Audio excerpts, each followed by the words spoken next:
Rapes are rare. They do happen, but they're rare. Yeah. Most women, if you're going to be murdered, you're going to be murdered by your intimate partner. Mm-hmm. So it's somebody close to you who can do the most harm, because most of us aren't going to let a stranger that close to us. Right. So the way we are culturally, that means because we live amongst people of the same race and ethnicity, our intimate partners are people of the same race and ethnicity, our children are the same race and ethnicity, that we are the ones most likely to do harm to each other. And so that's the part of this job that keeps me awake. I can see that. Yeah. Is what do we do? How do we as a community heal from the ways in which we have been the victims? Mm-hmm. Not just of this system, but of each other, mm-hmm. and what the system creates mm-hmm. in our communities. Yeah. Thank you. Thank you for sharing that. I think it's really powerful, and to name the limitations any one person has, right? Even someone like that's in your space advocating for change, but understanding that these are deeper roots than any one person can pull up. Having said that, if you could wave a magic wand and just make the wrongs be made right, not knowing that might not be realistic, but just if you had the ability to change the criminal justice system in a way that would be most significant, what would your hope be? What are you waving that wand over? I think if I had to wave a magic wand, I don't know that I would wave it over the criminal justice system. I would probably wave it over, just these systems that impact us really young in life, right? So I'd want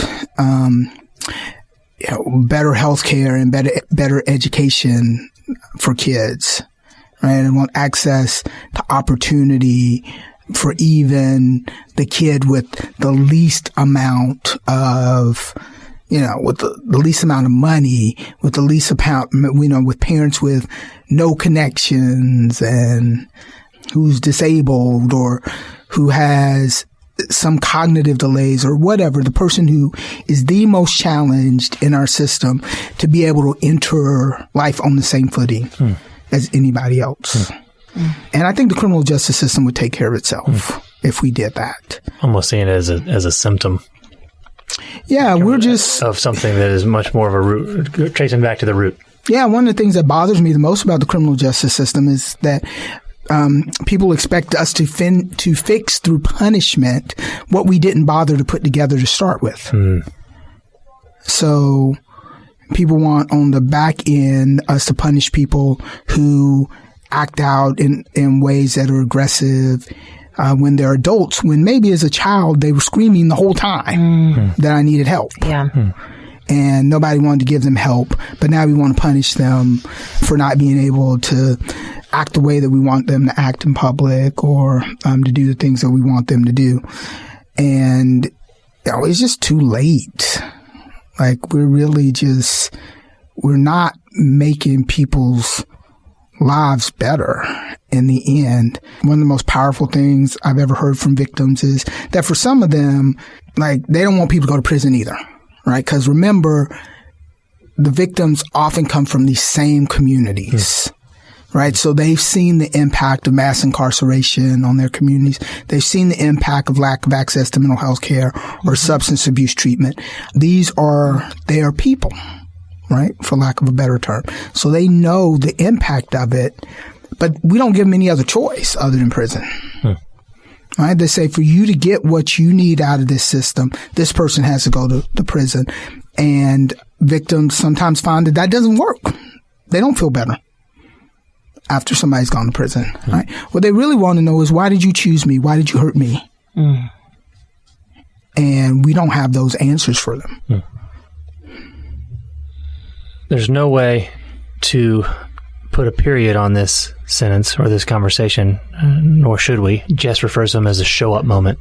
For our listeners, how, if you were to pick one way they could show up?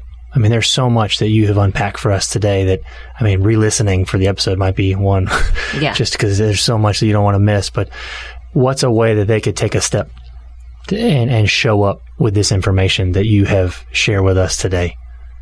I would say learn about the ways in which racial inequity operates in our society. Talk to, like for white people, talk to other white people about it. Black people, talk to other black people.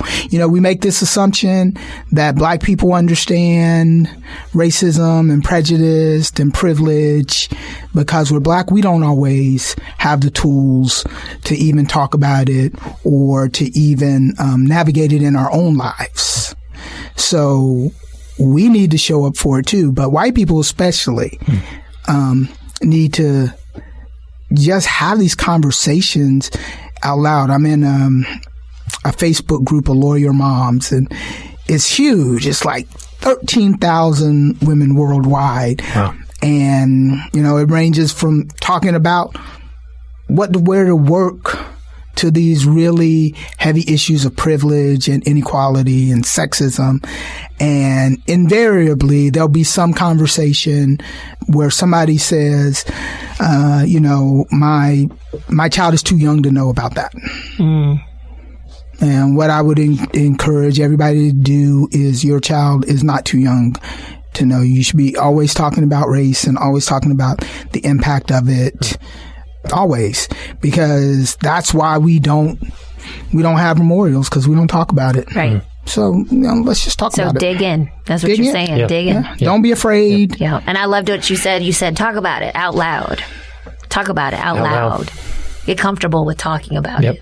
And you will always be wrong. We are human beings. Looking backwards, we can see how everything was wrong, right? What everybody did wrong. Right. There's this, that, hindsight is 20/20. Sure. Yep. Right. That's a saying for a reason. Right. But the present is messy. Mm-hmm. And we have to be willing to do the messy work and to do the human work. And unless we're doing there's not really any other reason for us to be here. Mm-hmm. Unless we're willing to do that. Like our jobs, we're all going to die. Yep. And your kids are going to sell all your stuff and, go on with their lives. And so what are you doing this for? What's the point? What's the point? Yeah. Why does your time here matter? Right. Talk about we have a finite amount of time. That's right. And what are you trying to push for? Yep. For me, what I've always, wanted was, I grew up in the black church, right? So what I always want is liberation. Right? I'm living in a society that's fair, that is just, where God sees me and you and makes no difference. Mm-hmm. Right? So how do we participate in that just world? We model that. Right. That's right. There it is. Thank you. Yeah. Thank you for the time.